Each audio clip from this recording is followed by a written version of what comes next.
It's the Locked On Podcast Network, your team every day. Locked On Bulls, part of the Locked On Podcast Network, a show for the most passionate fan base in the NBA. Covington playing Levine, topside three ball, bam! Onions, baby onions! Zach Levine in the Bulls! Your number one source for Chicago Bulls news and stories. Levine to White, this time he gives it to Williams for three. The rookie! The Paula! Oh my goodness, what a shot! Hosts Jordan Maly and Matt Peck dive into the best Bulls news and stories around the NBA. Jordan Maly. Jordan, great to see you through our 670 The Score scope. Yep. Where is he? And it's right over there, Bill. Are you flat out kidding me? Matt Peck used to do a great job with the Bulls Outsider Show. Now he's doing Locked On Bulls. There he is, human floor burn. Oh, don't mess with the booch. But watch this crossover. Casper to Free League Ghost. Oh my goodness. Thaddeus. So kick back, I'm not. relax, I'm not. and get ready for the best hour of your day. I'm not. You can just see the vibe. And these guys are men. Locked On Bulls starts now. I love it. Pass to Levine with a right-handed jackhammer slam. Oh my goodness, that was filthy. Here are your hosts, Jordan Maly and Matt Peck. Now I'm getting out the dancing shoes.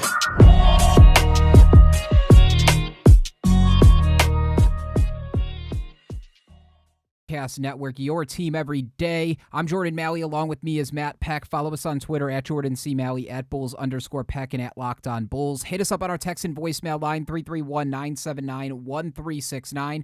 Drop your text, your voicemails, anything you got for us. Today's episode is brought to you by Michelob Ultra. Today's episode is brought to you by Michelob Ultra. At only 2.6 carbs and 95 calories, it's only worth it if you enjoy it. Michelob Ultra getting a double there. Matt, how are you? Are you enjoying the playoffs? We've got got some Bulls stuff to talk about today, too, more specifically on Thaddeus Young's appearance on Road Trippin'. But first, how are you? And are you sad to see Tibbs out now? What's up, Jordan? What's up, Bulls Nation? A little bit. But it felt unnatural, kind of like half pulling for the Knicks. Just because, growing up as a kid in the 90s, the Knicks were one of those teams that you were just taught to hate. Before that, it was the Pistons. I'm a little too young for the Pistons rivalry, but the Knicks, man, Ewing, Starks, Mason, Oakley, it's awesome to see Tibbs and D Rose and Taj still doing meaningful things in the NBA.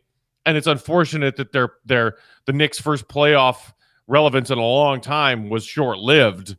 But I'm also kind of relieved because it would have just felt weirder and less comfortable pulling for the Knicks with half my heart the further they went. So kudos to Trae Young, dude. One of my favorite parts of last night's action was him and Reggie just taking turns jawing at the Knicks because he did the Reggie bow. Late in that game in the guard, he does the Reggie bow to be like, hey, peace out, y'all. Thanks for coming.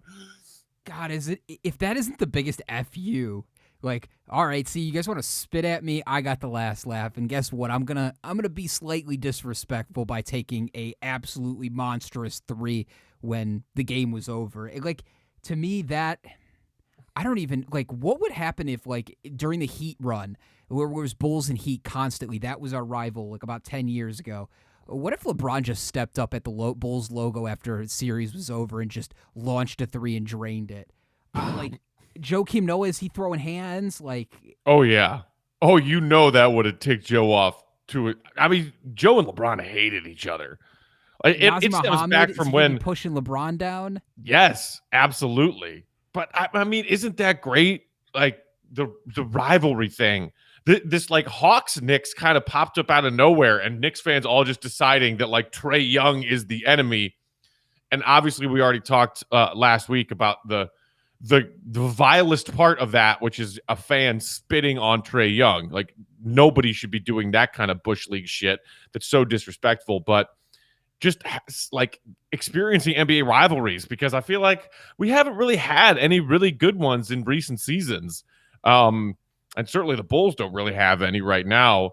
It's just fun to watch that kind of stuff go down. And, kudos to Rose and Taj and Tibbs for being a 4 seed, bring that team. I mean, who expected the Knicks to be the 4 seed? Is it disappointing that they couldn't get past the first round? Maybe a little bit. all those Tibbs haters, I can hear them now like, oh, Tibbs, regular season coach, can't win in the playoffs, whatever. Nobody expected the Knicks to be the 4 seed. That in itself is an accomplishment. I saw that there was a record out there for Tibbs is when he has home court advantage in a playoff series, that he has some absurd record. It's really bad. Like, he hasn't been able to get out of a game. So it's like Tibbs just needs to stop winning game 1 when they have home court, and maybe some of that will be resolved. Just do the LeBron strategy. Lose game 1. Lose every game 1, and then you come back and you win the series. That clearly has worked for LeBron for a near 20-year career. Seriously. I'm trying to think, too. I was trying to think of this because I do like the rivalry part of it. That's part of the reason why I think people are so passionate outside of, like, Rose winning the MVP and that team being great. But, like, that's one example that I can connect to with the Heat and just the rivalry between those two teams and how everybody made it must-watch TV. You were always paying attention anytime those two teams played and squared off. It felt like the NBA has sort of gone away from that over the last, 5 or 8 years. And does that more so go to because there was so many dominant teams stacking players on one team? It was like Golden State, basically everybody else. More parity in the NBA, maybe? A little bit, but I also think it has to do with players and their longevity with one franchise, and a group of players and their longevity with one franchise. Because in the last couple of weeks, what we've seen is not teams that hate each other, but fan bases that hate a player. Like, why do Knicks fans hate Trae Young so much? Or Celtics fans hating on Kyrie Irving? Because clearly the Kyrie Boston experience did not go well for Kyrie or for Celtics fans. So because these players are just hopping all over the place, especially superstar players, there's really no way that rivalries can really grasp onto anything of, here we go again. We're playing this same team in this playoffs. We just played them last year. I mean, there was a little bit of that with Milwaukee, Miami this year because, Milwaukee was upset by Miami last season and nobody really saw that coming.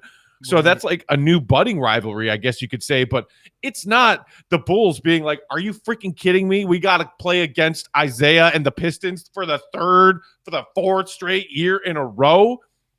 It was the same group of players playing against the same group of players. In today's NBA, that does not exist. Yeah, that history isn't there. And I was trying to think who's the modern day rival for the Bulls? And the team that I came up with, at least with the back and forths and some weird stuff happening, is the Hawks.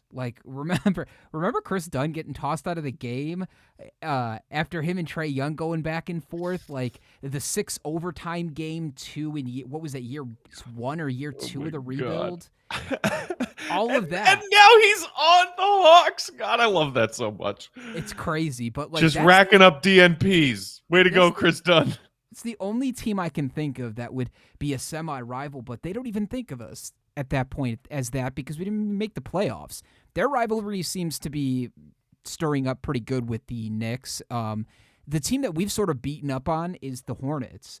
And I don't know if they consider that a new age rivalry. Maybe that'll be something I look at. But any of those teams, where the Bulls are trying to transition from this rebuild to being a winning team, we should look at. But they don't really have one right now. No, I mean, the last true rivalry that the Bulls have had, in my opinion, is against a player. And that player is LeBron James. And whether it was Cleveland, Miami, Cleveland again, the Bulls faced those LeBron-led teams and battled those LeBron-led teams a lot. And even in the first Cleveland stint, before he left, the Bulls and Cavs had a first-round playoff series. You had that thing with Joakim jawing at LeBron when LeBron was goofing off at the free throw line and them getting at each other. And that was the early days of Rose and Joakim. And then the Heatles and Hollywood as hell and multiple playoff series between the Bulls and that Heat team. And then LeBron going back to Cleveland and D-Rose's shot in game 3, LeBron's game winner in game 4. The Bulls' last real rivalry was Cavs, Heat, Cavs, LeBron. And we haven't had one in the last several years of rebuilding. You can't have a rival if you're rebuilding and a bad team that's 10 games under 500. You're right. The target was LeBron. A lot of teams felt like that, but it was like we were the Raptors before the Raptors were the Raptors. We were the team that couldn't get past LeBron, and every team couldn't get past LeBron for a while. But yeah, it's crazy. It's not like that anymore. And I don't know if KD stays in the East for maybe 3 or 5 more years, that could potentially be something. But the Bulls got to be good, and like there's got to be games where the Bulls are supposed to win. Another one I'm thinking of too, I don't know how I forgot this. I'm looking at Joakim making the dunk, but the Celtics had very, very good rivalry before sort of the LeBron going to the Heat happened. True.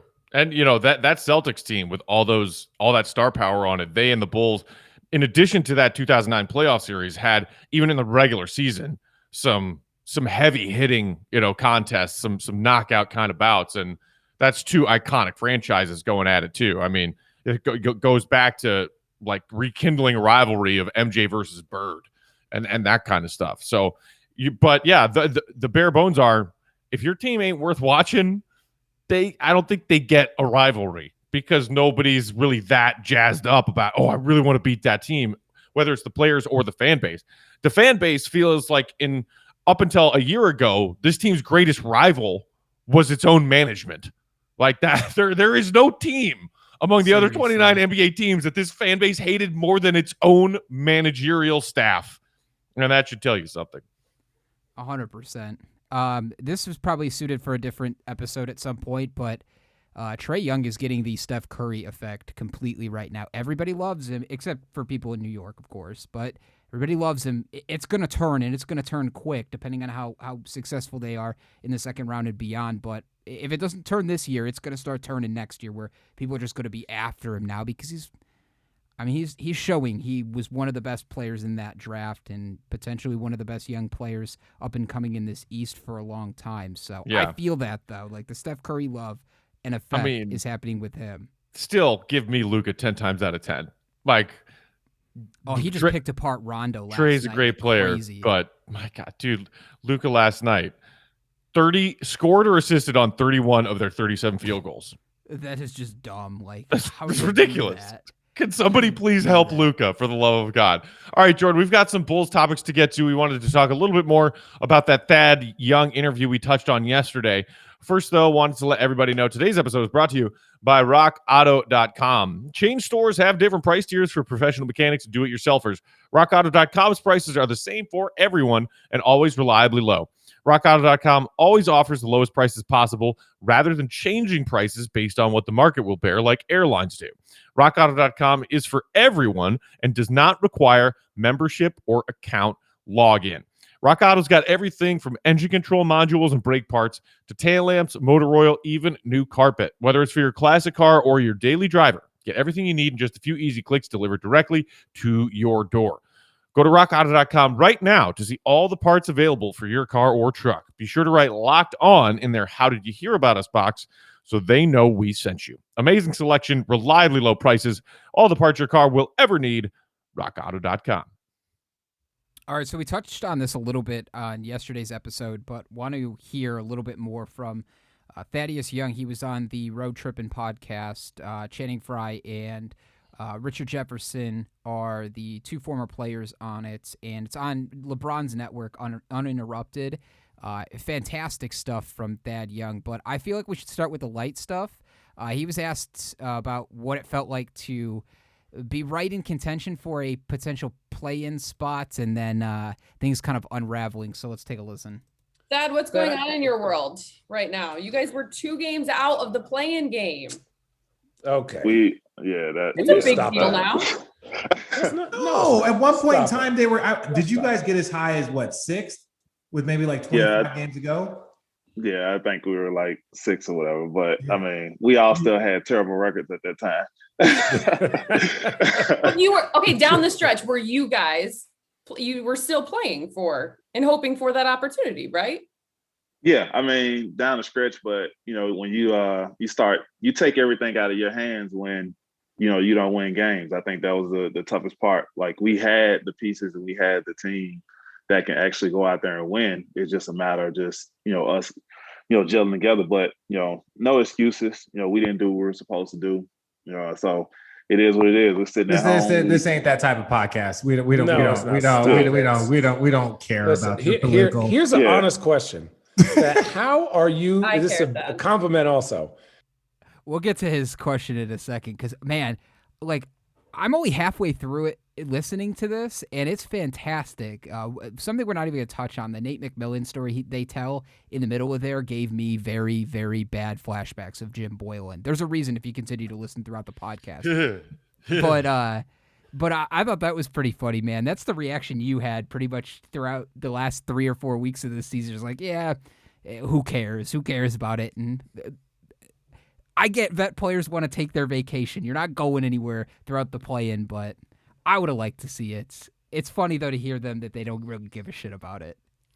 Yeah, man. I mean, kudos to Thad for keeping it real. Like, that is about the answer you would expect from a vet being honest about this whole play-in thing. And good on him for also saying, like, yeah, we were technically in the 6th seed in the East for, a hot minute there, but we were the 6th seed in the East with a bad record. And I remember, right, Jordan, when the Bulls won, like, whatever it was, like, 4 out of 5 games or 3 out of 4 games or whatever, and they were for like a night in the 6th seed.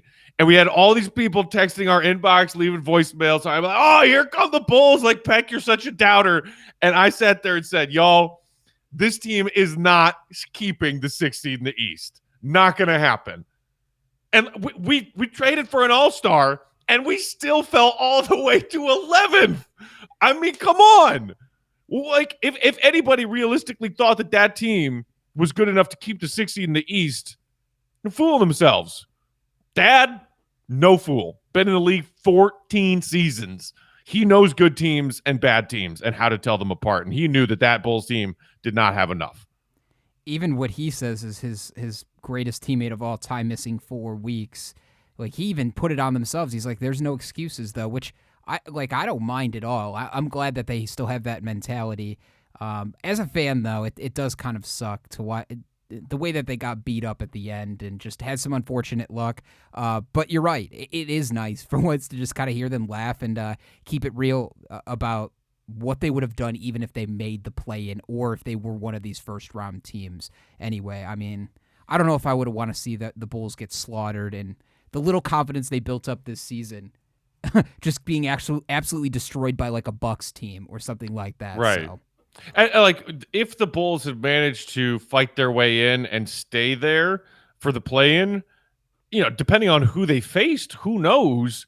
Because for whatever weird reason, the Bulls had the Celtics number this year, if you recall. Yes. Like, the Bulls and Celtics played twice towards the back of the season, and the Bulls won convincingly both times. So it was like, if they got matched up with Boston in a play-in, well, maybe the Bulls would have found themselves in the position where Washington was now, or why am I blanking on who ended up being 7 against Brooklyn?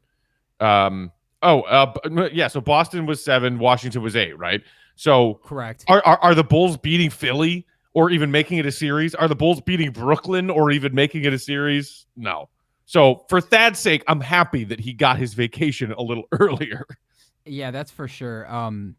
I want you to hear what he has to say. It's a lot of what we've heard before, but he gives a specific example of like how he's been mentoring Patrick Williams and also what he had to say a little bit about Zach LaVine. And I also want you to hear too, man, he was getting ragged, but I know that he was former teammates with these guys and are good friends with them, but he was getting ragged. Like, he was getting roasted in the first 15, 20 minutes of this podcast. And they asked him how the hell you're still in the league. So I think it's pretty fascinating to listen to how he's evolved his game, even though we've heard of sort of the media answer to it. I want you to hear that as well. First, though, I want to tell our listeners about our friends at BetOnline. BetOnline is the fastest and easiest way to bet on all your sports action. The baseball season is in full swing. The NBA playoffs are also in full swing. Same thing in the NHL. You can bet on UFC and MMA action as well. Don't sit on the sidelines anymore, as this is your chance to get into the game as teams prep and continue their playoff runs. Head to their website right now or use your mobile device to sign up today and receive a 50% welcome bonus on your first deposit. Make sure you use the promo code LOCKEDON, and you'll get that 50% welcome bonus on your first deposit. Bet Online, your online sportsbook experts. All right, Matt, let's hear about the most important thing, and that is the Bulls, the two Bulls players that are the most important to this team and what that thinks. Like, let's stop being humble. Your teammate this year called you the MVP of your team in season 14 because of To Channing's point, like what you can bring to the table, all of the little things. Yeah. I mean, Zach is like little brother to me. I had him as a rookie in Minnesota. So, we spent a lot of time together just talking and me helping him, like, figure out situations on the court. But this year, I thank Zach for that. But, I just try to go out there and just play, just make sure that I'm doing everything in the locker room to help these young guys because, like we were just talking about before the podcast started, like, a lot of the young guys, they don't actually know how to play. So they're in the process of learning how to actually play this NBA game. And the ball is just being rolled out and they're going through their bumps and bruises. So I'm like that common force to kind of help them through them bumps and bruises. Like we had a really good rookie this year. I think he's going to be a stud, Patrick Williams. Yeah. He did a hell of a job this year, but he have games where he gets lost. So like at the end of the season, like I spent a lot of time like molding him and trying to tell him like, look, when Zach and Vooch don't play, this is your fucking team. Like you need to go out there and you need to like show. So I'm breaking off plays and shit, running him into the post, like doing all types of shit to get him going to make sure like he knows like you're the man or you're going to be the man. You're going to have to hold this franchise down. So like just getting guys to understand where their roles are and how they kind of fit in. Like I know I'm like, I'm past the prime of my career, but I can still play at a high level. But it's my job to go out there and help these guys along the way, as well as going out there and doing the things I need to do for myself. Sounds like a very similar conversation we had when the Bulls were struggling, Matt, and when Patrick Williams probably had his lowest point of the season over that 2 or 3 week stretch, like at the back end of March. We said that, like, yeah, Zach's out, and it's either got to be him or Kobe. Somebody's got to step the fuck up, or you're going to miss the playoffs, and sure enough, that's what happened. It's cool that that's actually what was going on there, though, too. It's just, they're young guys. Young guys need a chance to learn, grow, and develop. Yeah, and I mean, I recall a couple of games, like, a trio of games towards the end, when Zach was out, Vooch was sitting, and you still were seeing a very passive Patrick Williams, and you were like, okay, Zach and Vooch are sitting, and Pete Up still only took like 6 shots. Like, what the heck? And then the next game was one of Pete Up's best games of the season, and he had, he put up like 20-some points, and he was aggressive, and he was attacking and scoring on all 3 levels. And you were like, this is what we were looking to see, especially when this team's biggest scorers and highest usage players are on the shelf. Is this level of Patrick Williams, because we know physically he has the tools already as a 19-year-old rookie. So you wonder, gee, do you think there was maybe a conversation between one Thad Young and one Patrick Williams between those 2 games where he looked passive and not looking to be engaged offensively for the umpteenth consecutive game, and then that next game when he went out right out of the gate and looked to get involved? You got to assume that was one of many conversations, and maybe it was even Thad with a little bit of tough love, be like, hey man, like just like he was describing in his podcast appearance, hey dude, this is your team. If Zach's out, if Vooch is out, we're all lining up behind you because you're the most talented dude we got right now. It's funny you say that because he even referenced like his first couple of years, like having to play for, like he mentions Mo Cheeks and playing for Mo Cheeks early on and being like sort of disgruntled and having to come off the bench and do some of these other things that he didn't really want to do as a young player at the time.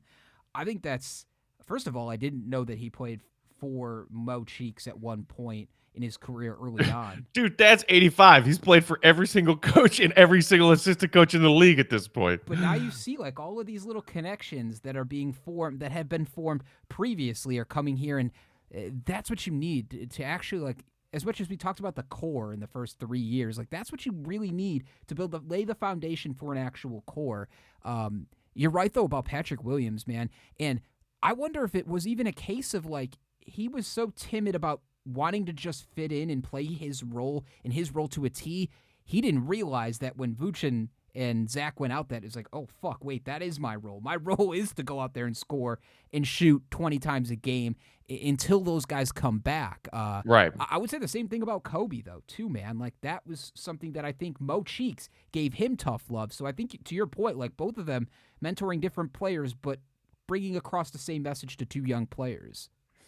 And, who knows what this roster will look like next season. We anticipate there's going to be a significant number of departures from this past season's roster, and some new arrivals. Thad may or may not be here. I'm leaning towards thinking he's coming back for that final year. That's a partial guarantee. But when you talk about what Patrick Williams' role is going to be next season, that role is undoubtedly going to be starter. So depending on what the Bulls do with their other pieces, he played a lot at the small forward position this past season, just based on what the Bulls had at their disposal. Will we see him shift more and play more at the power forward position next season? Depends on if the Bulls go out and find themselves a wing, or maybe they want to see what Troy Brown Jr. can do at that spot, potentially as a starter next season. We'll see. But regardless, you have to assume that if P-Dub puts some work into his game this offseason, he will feel more ready on a nightly basis to contribute and be more involved than he was as a rookie, because that was the tease that we saw. Look at the physical tools. Why doesn't he use them more often? But again, it's like, okay, well, when Bulls fans are like, why does Patrick Williams only have 5 shots tonight? And you're like, because Zach LaVine and Vooch each had 20 plus and each put up 30-point games. Like, right. Look at the context. And Zach and Vooch both certainly assume right now to be parts of this team next season. So what other opportunities can P-Dub take that aren't necessarily, all right, well, I'm taking shots away from Zach or Vooch, our 2 all-stars? And see, that was weird about this year, too. I was thinking about it more and more as, like, as fans, we were sort of trained for the last 3 years to just specifically watch development and why aren't specific guys getting their opportunity to learn and do that. And that's not really what the Bulls were trying to do this year. They were, but they were not. They were also trying to be competitive and win games. And when you want to be competitive, especially in the second half, you want Vooch and Zach to take those shots. You don't want Patrick Williams shooting 15 shots and try to figure it out when you're trying to win close games and you're in a playoff race. So I think your point is really, it's well made. Saying that, and like Bulls fans have to realize that too. You have to remember the fact that this they were trying to win games, not necessarily develop Patrick Williams' offensive game in the second half there.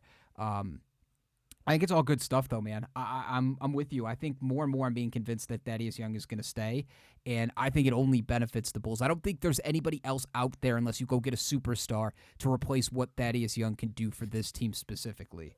Yeah, and If Thad sticks around, I'm guessing you're going to see some instances where Thad and P-Dub are on the court at the same time, because Thad's playing the 4 and P-Dub's playing the 3. But you could also see some instances where, maybe P-Dub on certain nights, depending on who the Bulls are playing against and what the Bulls have as far as their availability of other players, you might see P-Dub starting at the 4 and Thad coming in and and playing behind P-Dub essentially. And in those instances, you can imagine the timeout conversations and the on the court, okay, somebody's shooting a free throw, let me drag P-Dub over here and whisper in his ear real quick. Those kind of teaching moments that you already saw Thad Young start to do this past season with P-Dub, we've heard since training camp that Thad and other veteran teammates have said about Patrick Williams. When it comes to learning the game at the NBA level, this kid is a sponge. He asks a lot of questions. He absorbs as much information as he can. And between that and working on his actual game and growing out what he could do with the ball physically and being more confident in that arena, I don't, and maybe I'm fooling myself, but I don't think I am. I think that there is a much greater chance we see a big jump in P-Dub's development compared to Bulls draft picks, lottery picks of years past, 19, 18, 17. I'm going to knock on wood right now, but I do agree with you. I think we're not going to see the sophomore slump we saw in Lowry, and again, that was injuries. I don't think you're going to see the sophomore slump like we saw in Wendell. Again, that was injuries. Kobe struggled a little bit, but I think he was the first glimpse in, hey, like changes were made. Kobe struggled, but he came out on the other side and a better player at the end of the season because of it. As much as criticism as we laid on him this season, and same thing with Bulls fans, I think that's a really, really good point. I'm very excited for what he's going to be, man. And I just continue to want to hear players across the NBA continue to talk about Patrick Williams. And I'm sure we'll get more stuff as the offseason goes. I want to let's save that Thaddeus Young, that last clip from Thaddeus Young. Maybe we'll play it on tomorrow's episode. But if you have a chance, go listen to it. Road tripping. He was on there for almost an hour and a half. So I'm only halfway through it, and I'm really, really enjoying it. It's cool to hear all these Bulls players talking. And maybe we'll get a couple more glimpses of Zach LaVine this summer. Maybe Zach LaVine will hop on some podcasts or some shows. We get a little bit more glimpse into what year one was. That would be awesome. What I know I'm looking forward to this summer is stalking Zach LaVine's Instagram page, because he's way more active on Instagram than he is on Twitter. Yes. But seeing videos of his summer workouts and crossing my fingers and praying like crazy that we're going to get all these amazing videos from Zach's Instagram of him, P-Dub, and Kobe training at Zach's house on the West Coast this summer, because I'm going to eat that shit up. Dude, I wonder why Zach doesn't use Twitter as much. I do remember early on, maybe I think this was after his first year, we put out a Twitter poll on Locked On, and it was like, in 3 years or in 4 years, who's going to become the better player, Devin Booker or Zach LaVine? And overnight, he retweeted it, and obviously tipping the scales a little bit to his fans. And then when it popped in the morning, you see it unretweeted. But obviously, receipts, right. You can see it. Right. But it's funny. And hey, Zach's a smart dude. Maybe he's not really active on Twitter because he knows that Twitter is a cesspool filled with terrible people. I mean, it's a blessing and a curse that you and I and people who are NBA junkies are on Twitter all day, every day. And some days I hate it, and some days I love it. Zach, good for him for not needing that distraction in his life. It's cool. People can actually see what Zach's doing on Instagram as opposed to Twitter. You're subjected to 280 characters or 2 minutes of video. So at least he can show people, and he's been doing that since the first day he got here, even rehabbing his ACL, man. So we talked about that the very first summer he was here. But with that, if you guys have questions, reaction, maybe you've got free agency stuff, you want to talk a little bit about the draft, what the Bulls are going to do with their second-round pick, any trade hypotheticals, strategy for what the Bulls should do this offseason. We want to hear all your thoughts. 331-979-1369. Text messages and voicemails there. You can tweet at us at Jordan C. Maly, at Bulls_Peck, and at Locked On Bulls. For Matt Peck, I'm Jordan Maly. Bulls Nation, have a wonderful day. Be back tomorrow with a fresh episode. For Jordan and Matt, we are out. Deuces.